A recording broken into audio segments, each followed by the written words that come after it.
우리나라에 많은 독립 운동가들이 있었습니다. 그리고 독립군들이 있었습니다. 이들이 나라의 독립을 위해서요 얼마나 애쓰고 노력했는지 모릅니다. 그래서 먼 타국에서도 나라의 독립을 위해서 싸우기도 했고 또한 죽어가기도 했습니다. 그리고 우리나라가 1945년 8월 15일에 강복을 하게 되어졌어요. 하지만 독립군들이요 나라를 탈환하기 위해서 전쟁을 했고 그 전쟁의 결과로 우리나라를 다시 수복한 게 아니었습니다. 어느 날요 그냥 갑자기 스피커를 통해서 일본 천황의 목소리가 들리기 시작했습니다. 그리고 우리는 무조건적으로 항복하고 이 나라에서 철수하겠다. 그러면서 우리나라가 독립을 하게 되어진 거예요. 처음에는요 사람들이 믿었을까요? 이건 분명히 무슨 꿍꿍이가 있는 거야. 분명히 독립군들을 색출하기 위한 뭐 그런 거라든지 뭐 그런 게 있을 거야. 뭐 이렇게 생각할 수 있었습니다. 거짓말일 거야. 그런데요 이제 좀 있다가 알게 되어졌어요. 미국이 일본 본토에 원자폭탄이라고 하는 어마무시한 그런 폭탄을 투하해서 일본 본토가 쑥대밭이 되어졌고 그래서 어, 일본 천황이 무조건적인 항복을 했다라는 거예요. 그래서 일본은 그냥 항복하고 말았습니다. 지금 10번째 재앙으로요 사람이든지 짐승이든지 처음 난 것은 모두 죽는 그 재앙이 지금 임할 거예요. 그 재앙이 지나가는 유일한 방법이 뭐냐면 어린 양의 피입니다. 어린 양의 피를 문설주와 상인방에 발라 놓은 집만 그 재앙이 지나가는 거죠. 그리고 이 재앙이 지나간 그것을 기념하는 절 말로 6월절이라고 그렇게 불러서 지켜라 이랬습니다. 그리고 6월절 그 다음 날부터 시작해서 7일 동안 며칠요? 7일 동안 누룩을 여치 않은 빵을 먹어라 해서 그 7일의 기간을 누룩 넣지 않은 빵을 먹는 절기 이렇게 해서 무교절 이렇게 불렀습니다. 우리가요 이 성경에 구약에 보면 특히 뭐 절기들이 많아요. 그래서 좀 헷갈릴 수 있습니다. 근데 사실요 6월절과 무교절은 떼어서 이야기할 수 없는 하나의 절기인데 두 개의 절기처럼 이야기해 놓은 거예요. 그래서 6월절 바로 다음 날부터 7일 동안 무교절을 지키는데 사실 이게 전체가요 6월절이라고 보시면 됩니다. 그러면요 우리나라에서 지키는 절기에는 뭐가 있죠? 예? 아니 우리나라 교회가 지키는 절기. 크리스마스 성탄절이 있죠. 맞아요. 부활절도 있죠. 또요. 추수감사절도 있어요. 예. 뭐 이런 것들이 우리나라 교회가 지키는 대표적인 절기들입니다. 자, 그런데요. 성경에 보면 하나님이 오늘 이 무교절, 6월절과 무교절을 영원한 규례로 삼고 대대로 지켜라 이랬는데 하나님이요 이거 꼭 지켜야 돼 라고 이야기한 이스라엘의 절기가 있어요. 세 개의 절기가 있는데요 첫 번째는 오늘 나오는 6월절이에요. 6월절을 꼭 지켜라. 그리고 두 번째는 맥추절을 지켜라 이랬습니다. 그리고 세 번째는 초막절을 지켜라 이렇게 했어요. 예. 여기에서요 지금 우리나라가 지키는 거 아무것도 없어요. 자, 근데 6월절은 금방 설명을 했고요. 맥추절은 뭐냐면 첫 수확 보리를 처음 수확한 그때 그래서 또 다르게는요 77절 이렇게 부르기도 하고요 오순절 이렇게 부르기도 오순은 50이 된다는 거거든. 이제 딱 50이 채워졌다 이런 뜻에서 오순절 이렇게 부르기도 합니다. 초막절은요 초실절 뭐 이런 말도 있고요. 그 다음에 수장절 뭐 요렇게 표현되어지기도 합니다. 뭐 한 절기에 대해서 뭐 여러 가지 이야기들인데 이게 왜 그러냐면 농사 짓는 것과 관련되어져서 또 다른 말로 쓰여졌기 때문에 그래요. 근데 이 초막절이라고 하는 절기는요, 어떤 절기냐면 광야 40년 생활을 하잖아요. 그 광야 40년 생활을 기억해라고 하는 절기가 이 초막절입니다. 그래서 초막절에는 7일 동안 뭐 해야 되냐면 텐트를 치고 거기에서 살아야 되는 거예요. 옛날에는 뭐 문제가 있었겠습니까? 없었겠습니까? 없었겠죠. 근데 현재 이스라엘은 이 초막절을 지키기에 문제가 좀 있을까요? 없을까요? 마당 있는 사람들은 마당에 그 뭐 초막을 지으면 텐트를 치면 상관이 없겠죠. 근데 아파트에 사는 사람은요? 이스라엘 아파트가 있을까 없을까요? 있어요. 네, 선진국이거든요. 아파트가 있어요. 아파트에 사는 사람들은 그러면 초막절 어떻게 지켜요? 집에서 지켜야 되잖아요. 근데요, 이스라엘 사람들이요, 지금도 이 3대 절기를 지키거든요. 이 3대 절기를 지키기 위해서 예, 건축 문화가 생겨났어요. 우리나라에 보면 그 바깥 테라스가 있는 집들 있잖아요. 예, 그것처럼요, 이스라엘의 아파트들은요, 뭐가 있냐면 바깥 그 텐트 칠 수 있는 테라스가 있어요. 딱 텐트 칠 수 있는 만큼의 그만큼을 테라스를 만들어 놨어요. 뭘 지키기 위해서요? 이 초막절을 지키기 위해서. 그렇게 텐트를 딱 칠 수 있는 그만큼의 아파트에다가 테라스 만들어 놨습니다. 그만큼요, 절기를 지키기 위한 뭘 해요? 노력을 한다라는 거죠. 오늘 본문은요, 그런 무교절에 대한 설명을 담고 있는 본문입니다. 16절 말씀에 보면 첫날에 거룩한 모임을 열고 이렇게 새 번역에는 되어 있는데요. 이거를 개역 개정에는 첫날에 성회를 열고 라고 되어 있습니다. 그 개역 개정에 나오는 성회 혹은 총회 이런 단어가 나올 때는요, 이스라엘이 총회로 모였다, 성회로 모였다, 이건 전부 다 뭐 하는 거냐면 예배했다라는 거예요. 그래서 어떤 팔이 잘린 사람은 뭐 여호와의 총회에 들어올 수 없다. 모압 자손은 여호와의 총회에 들어올 수 없다. 암몬 자손은 여호와의 총회에 들어올 수 없다. 뭐 이런 표현들이요, 성경에 보면 있습니다. 총회에 들어온다는 건 뭘까요? 예배, 하나님 예배하는 자리예요. 암몬 자손, 모압 자손은 들어올 수 없다 이랬습니다. 암몬 자손, 모압 자손은 누구의 후손입니까? 예, 롯의 후손이에요. 롯의 후손. 롯의 후손. 롯도 아브라함과 함께 갔던 아브라함의 조카 롯. 예, 성경에 롯도 나온다고 누가 그러더라고요. 예, 롯도 함께 갔다 이랬더니 예, 롯도 나온다고. 예, 썰렁합니다. 예, 아무튼 그래요. 이 성회, 총회라고 하는 표현은 뭐라고 보면 된다고요? 예배 모임이었다. 그러니까 거룩한 모임을 열고라고 하는 것도 뭐였어요? 예배입니다. 예배. 하나님 예배하는 거.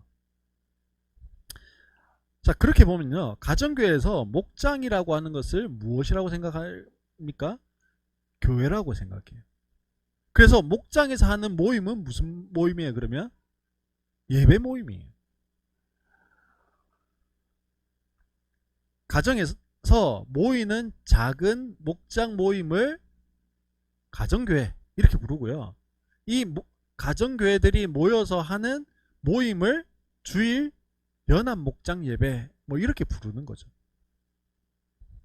자, 그런요, 우리가 지난주에 12절에서 14절에 보면 1절에서 14절, 1절에서 14절에 VIP 전도의 원리라고 하는 제목으로 말씀을 생각해 봤습니다.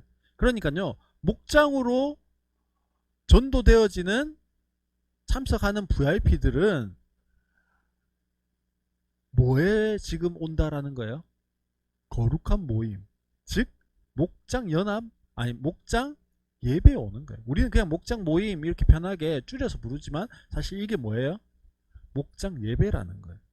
목장은요 그냥 단순하게 친교 모임 하려고 모이는 게 아니에요. 목장은 어떤 거라고요? 거룩한 모임이에요. 단순히 밥 먹는 교제 시간이고 교제 장소만은 아닌 거예요. 이 시간은, 이 장소는 뭐가 있어요? 하나님의 임재가 있고요. 성령의 역사심이 있는 거룩한 모임, 예배의 시간이라는 거죠. 거룩한 모임이기 때문에요.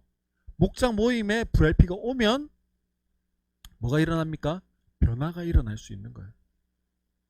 목장 모임에 오면 VIP에게 그 성령의 임재가 있을 수 있는 거고요. 성령의 역사가 일어날 수 있는 거예요. 그 자리가 무슨 자리이기 때문에요? 예배가 있는 거룩한 모임이기 때문에 그렇습니다. 16절에 보면 이랬 날에도 거룩한 모임을 열어라 이렇게 되어 있습니다. 목장 모임뿐 아니라요. 주일 목장 연합 예배도 뭐예요? 거룩한 모임입니다. 목장이건 주일 연합 예배이건 모두 거룩한 모임이라는 거죠. 이 두 모임은 동일하게 하나님의 임재와 성령의 역사가 일어나는 현장이기 때문에 그런 거예요. 그러니 우리의 걸음을 어디로 향하게 합니까? 거룩한 모임으로 향하게 해야 하는 거예요. 거룩한 모임인 목장으로 우리의 걸음이 향해야 하는 거예요. 거룩한 모임인 주일 목장 연합 예배로 우리의 걸음이 향해야 하는 겁니다. 그것을 위해서 오늘도요. 나의 마음의 방향이 거룩한 모임을 향하고 있는지, 아니면 나의 마음이 다른 곳을 향하고 있는지 점검해야 하는 거예요. 그리고 우리가 끊임없이 소망하고 기도하고 해야 하는 것은 이 거룩한 모임에 VIP들이 참여할 수 있도록, 그래서 그들의 삶 가운데 하나님의 임재를 경험하고 그들의 삶 가운데 성령의 역사하심이 나타날 수 있도록 목장으로 VIP들을 초대하는 것이 중요한 겁니다. 오늘 본문은요, 하나님께서 10번째 재앙을 내려서 바로와 이집트 백성들에게 무조건적인 항복을 받아내는, 그래서 그 결과로 이루어진 사건들에 대해서 말씀하고 있습니다.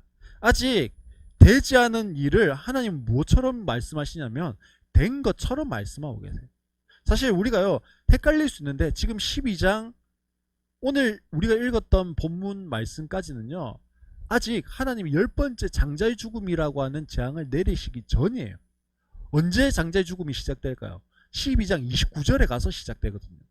아직 전이에요. 그럼에도 불구하고 하나님은 마치 10번째 재앙이 내려졌고 그래서 다 끝난 그것을 뭐하라고 하는 것처럼요 이렇게 지키고 기념해 하는 것처럼 보여요. 근데 사실 아직 안 이루어졌거든요.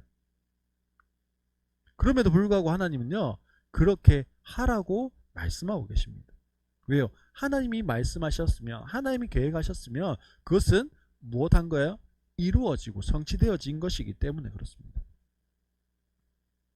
서두에서 말씀한 것처럼요 우리나라의 독립은 어느 날 갑자기 되어진 거예요. 우리나라의 강복은요 어느 날 갑자기 되어진 거예요. 우리나라 독립군이요 막 계속 저기 한경도부터 계속 밀고 들어와 가지고 뭐 경성까지 들어온 게 아니에요. 그냥 누가요? 일본이 스스로 항복하고는 가버렸어요. 그래서 우리는 뭐가 된 거예요? 독립이 되어졌어요. 그럼에도 불구하고요 우리는 1945년 8월 15일 날 독립을 했습니다. 그리고 올해가요 76번째 독립한 해가 되어졌습니다. 매년 광복절이 되면요 기념 행사를 하는 이유가 뭘까요? 왜 광복절에 기념 행사를 할까요? 이유 간단하겠죠. 우리가 일본에 36년 동안 식민지 생활을 했습니다. 그리고 그로 인해서 받았던 수많은 억압과 고통들을 기억하자라는 거예요. 그것을 위해서 매년 8월 15일이 되어지면 광복을 기념하는 행사를 하는 겁니다. 힘없는 식민국가의 백성은요, 강제징용을 가서 그렇게 일할 수밖에 없었어요. 힘없는 식민국가의 백성은요, 강제로 성노예로 끌려갈 수밖에 없었어요. 그런 아픔의 역사, 그 억압의 역사를 뭐 하라는 거예요? 기억하라는 거예요. 그리고 지금 우리에게 주어진 강복이라는 것이 얼마나 그래서 감사한 것인지, 이 나라를 지키는 것이 그래서 얼마나 중요한 것인지를 뭐 하라는 거예요? 기억하라는 거예요. 하지만 사실요, 광복을 한 지가 76년이 되었어요. 그리고 식민 그 시대를 살았던 분들은요, 대부분 돌아가셨어요. 우리는요, 그리고 우리의 밑에 후손들은 무엇을 경험하지 않은 세대들이에요? 그런 일제 36년의 식민지 시대를 겪지 않은 사람들이에요. 경험하지 않은 사람들이에요. 그러다 보니요, 아무래도 일본 하면은 그냥 안 좋은 감정은 있지만, 우리가 광복을 했다, 독립된 나라를 살아간다, 이것에 대해서 얼마나 소중한 것인지에 대한 그런 생각이 잘 없습니다. 그래서 8월 15일은 어떤 날이에요? 빨간 날, 공휴일. 그렇게 우리에게 다가오는 경우가 훨씬 많다라는 거죠. 그래서요, 역사 교육이 중요하고 기억하게 하는 것이 중요합니다. 우리나라가 그 2차 세계대전 당시에 일본의 식민지로 있었던 것처럼요, 2차 세계 당시에 독일 나치군이요, 이스라엘 백성들을요, 그렇게 학살하고 잔인하게 무참하게 죽였어. 그때 죽었던 사람들이, 유대인들이 약 800만 명 정도 된다고 그래요. 이 이스라엘 사람들이요, 얼마나 독하냐면, 자기 나라에 기념관을 세운 건 너무 당연하잖아요. 우리나라도 독립기념관 천안에 가면 있잖아요. 너무 당연해요. 그것에 그치지 않는 거예요. 이스라엘 사람들이 들어가 있는 곳, 즉 이스라엘 대사관이 있는 곳에는요, 전부 다 뭘 만들어요? 역사 기념관을요 다 만들어서요, 거기에 뭘 하냐면, 나치 독일이 얼마나 잔인하게 자기 민족을 학살하고 죽였는지를요, 거기에다가 전시를 쫙 해놨어요. 그래서 어떻게 해요? 전 세계에 그걸 다 만들어 놨어요. 거기에서 뭐 해라고요? 전 세계 사람들에게 나치 독일이 우리 민족을 향해서 이렇게 뭐 했다고요? 잔혹한 학살을 저질렀다. 우리는 그것을 뭐 하고 있다? 기억하고 있다. 당신들도 그 나치가 행했던 그 잔혹한 것을 기억해 주기를 바란다. 그런 의미를 담아서요, 이스라엘 대사관이 있는 곳엔 전부 다 그런 기념관을 다 세워놨어요. 우리나라에도 있습니다.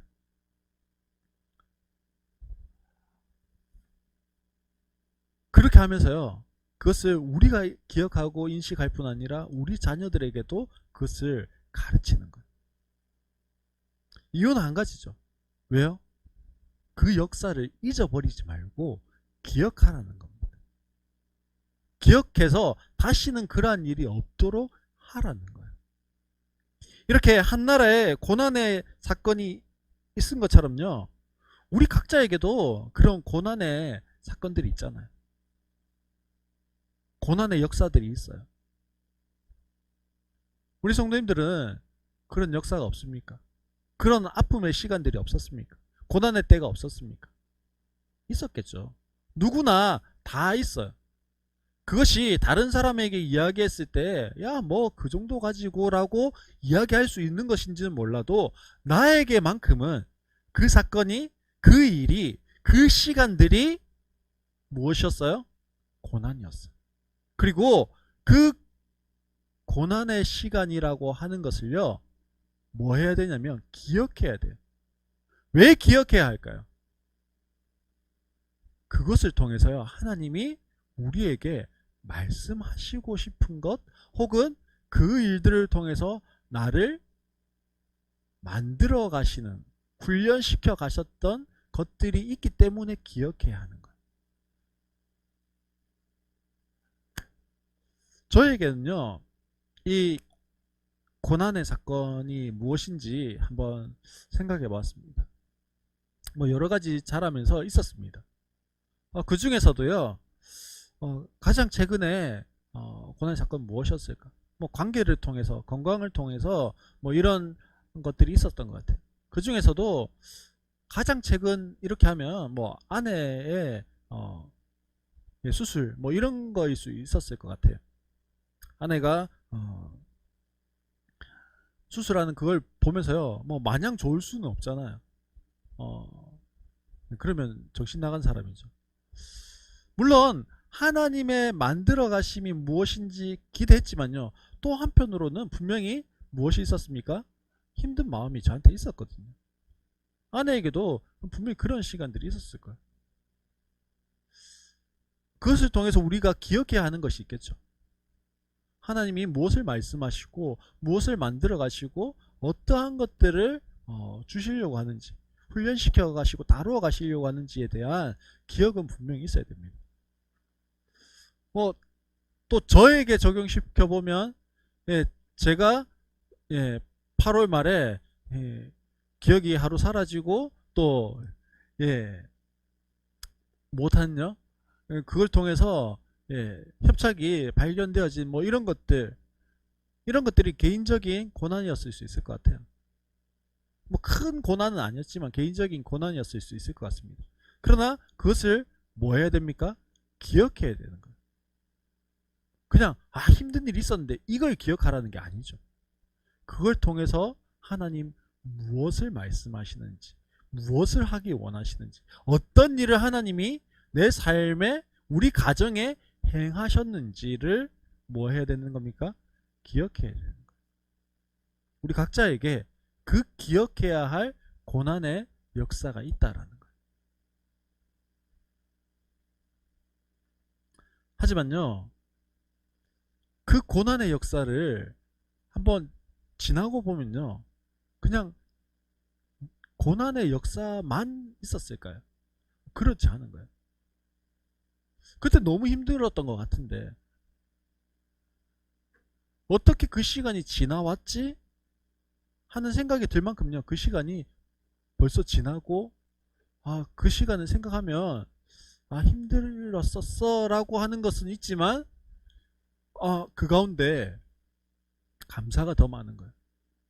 하나님이 그때 베풀어 주셨던 은혜들, 하나님이 그때 사람들을 통해서 위로해 주셨던 것들, 그러한 것들이 내 삶에 있었지, 그것을 또 돌아보고 바라보고 기억하게 되는 겁니다.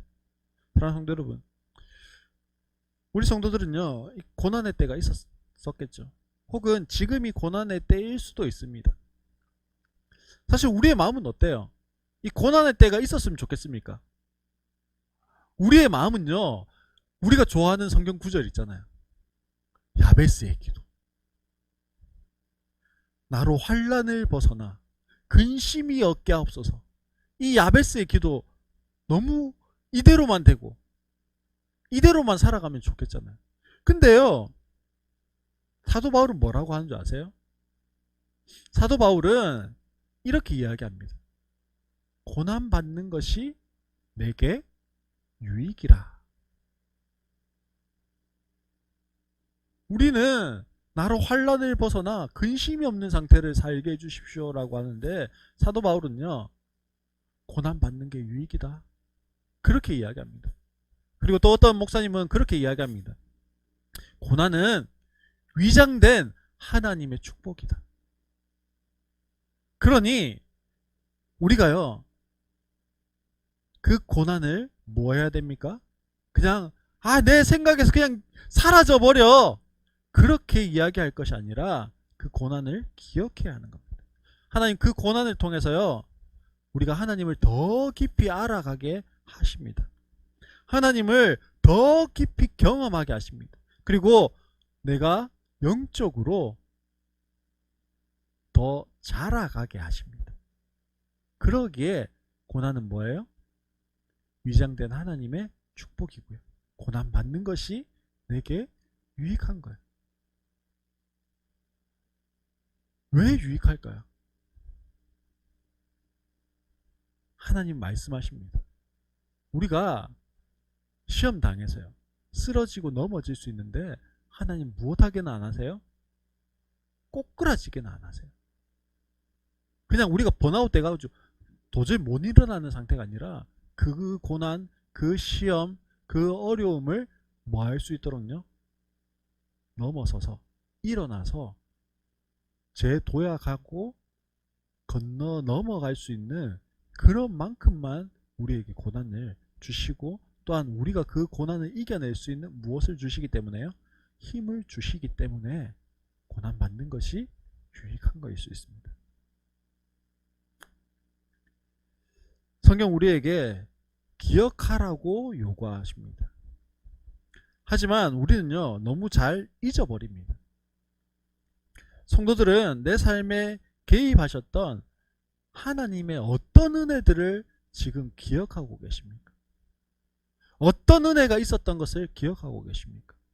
한번 생각해 보면 좋겠습니다.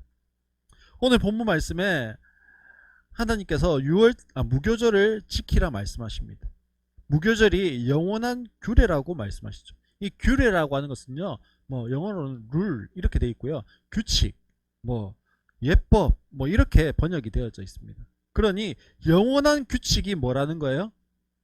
무교절입니다. 그러면서 영원한 규칙을 대대로 지켜라 이렇게 말씀하시죠. 대대로라고 하는 것은 할아버지가 지켰던 것을 아버지가 지키는 거예요. 아버지가 지켰던 것을 아들이 지키는 거예요. 아들이 지켰던 것을 그 아들이 지키는 것이 대대로 그것을 지켜가는 겁니다. 무엇을 이렇게 세대를 관통하면서 지키라고 지금 말씀하고 계시는 거예요? 무엇을 이렇게 기억하라고 하는 걸까요? 무교절이에요. 무교절. 구원의 은혜를 경험하고 유월절을 지내는 시점부터 새로운 창조, 새로운 출발, 새로운 시작점에 서 있는 우리는요, 그 하나님의 은혜의 때를 기억해야 하는 거예요. 우리에게도 구원의 은혜를 경험한 유월절을 지나는 시점부터요, 새로운 창조, 새로운 출발, 새로운 시작을 하는 그때를 기억해야 하는 거예요. 우리가 기억해야 할 새로운 시작은 언제일까요? 내가 예수님을 깊이 만났던 그때겠죠. 그때, 그 감격의 시간. 그것만 붙잡고 살아가라는 건 아니죠. 그러나 그때를 기억하고 내가 하나님께 내 마음을 한 번 더 새롭게 함으로, 그 감격으로 나를 그때 불러주셨는데 그 감격으로 살아가야지. 그 은혜로 살아가야지. 지금보다 더 높은 차원의 하나님을 경험해야지 라고 하는 촉매제가 되어지게 하라는 거예요. 그러면서요, 기억하고 기념하기 위해서 해야 하는 행위가 있어요. 그 행위가 15절에 나옵니다. 누룩을 넣지 않고 만든 빵을 먹어야 한다라고 하는 행위를 하라는 거예요. 즉 무교절에는 누룩을 넣지 않은 빵을 먹으라고 하는 겁니다. 그것을 먹을 때마다 뭐 하라는 거죠? 기억하라는 거예요. 이 누룩이라고 하는 것이 무엇일까요? 이 누룩은요, 영향력이라고 해석할 수 있습니다. 영향력인데요, 이 영향력은 지금 본문에서는 좋은 영향력이 아니에요. 신약의 예수님은 좋은 영향력인 누룩에 대해서 말씀하셨지만 지금 본문에서는 그 영향력이라고 하는 것이 죄일 수 있습니다. 죄의 지배일 수 있어요. 그 영향력과 지배가 없는 거룩한 떡을 먹어야 하는 거예요. 그런데 15절에 계속해서 그 첫날에 너희는 집에서 누룩을 말끔히 치워라 그렇게 말씀하십니다.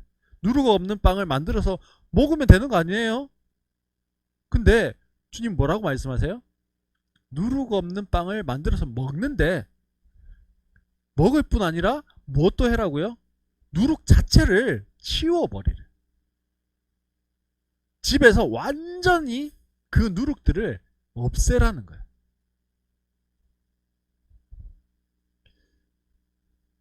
뭡니까? 누룩이 뭐라고요? 영향력이라고 했어요. 적은 누룩이 가지는 영향력이 크기 때문에 그런 거겠죠. 이처럼요, 제 영향력이 미칠 수 있는 모든 것을 미리 뭐 하라고 하는 겁니까? 차단하라고 하는 거예요. 제 영향력을 받게 될 가능성을요, 점점 줄여가라는 거예요. 사도 바울은 데살로니가 전서 5장 22절 말씀에서 이렇게 말씀하십니다. 악은 어떤 모양이라도 버리라. 악은 뭐라고요?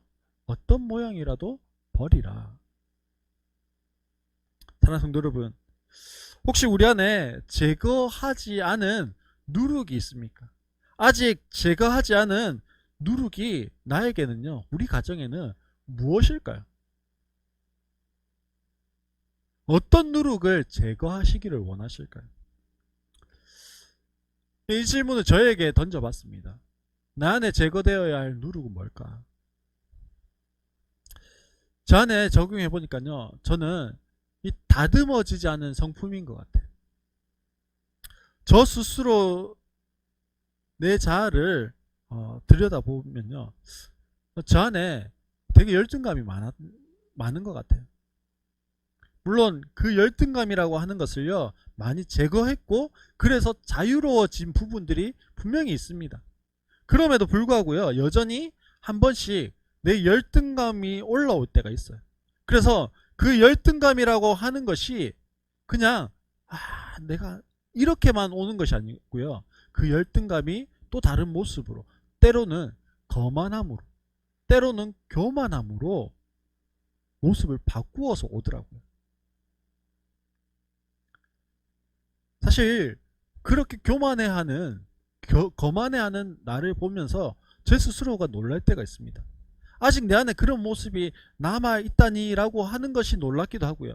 내가 그렇게 제거하고 없앤다고 생각했는데 내 안에 여전히 열등감이 남아있네 라고 하는 그 부분에서도 놀라게 되어집니다. 또 여전히요, 일어나는 혈기와 분노가 있습니다. 내 안에 분노를 마음에 담아두지 않으려고 하는데요, 얼마나 자연스럽게 그 혈기와 분노들이 올라오는지 몰라요. 사람마다 그러잖아요. 성격 없는 사람이 어디 있냐, 성질 없는 사람이 어디 있냐 라고 이야기하는데, 얼마나 우리 안에요, 저 안에 그 혈기와 분노가 너무 자연스럽게 올라오는지 모릅니다. 죽이려고 하는 건 너무 힘든데, 제거하려고 하는 건 너무 힘든데, 얼마나 올라오는 것은 자연스러운지 몰라요. 우리 성도님들은요, 어떤 누룩이 아직 제거되지 못하였습니까? 그것을 제거하지 못하면 어떻게 될까요? 왜 누룩을 제거하라고 했어요? 왜 제거하지 않으면 안 될까요? 주님은요, 오늘 말씀에 뭐라고 했냐면, 누룩이 제거되지 않고, 그래서 누룩을 넣은 것을 먹는 사람은 이스라엘 가운데서 끊어진다. 그러니까 구원 못 받는다는 소리예요.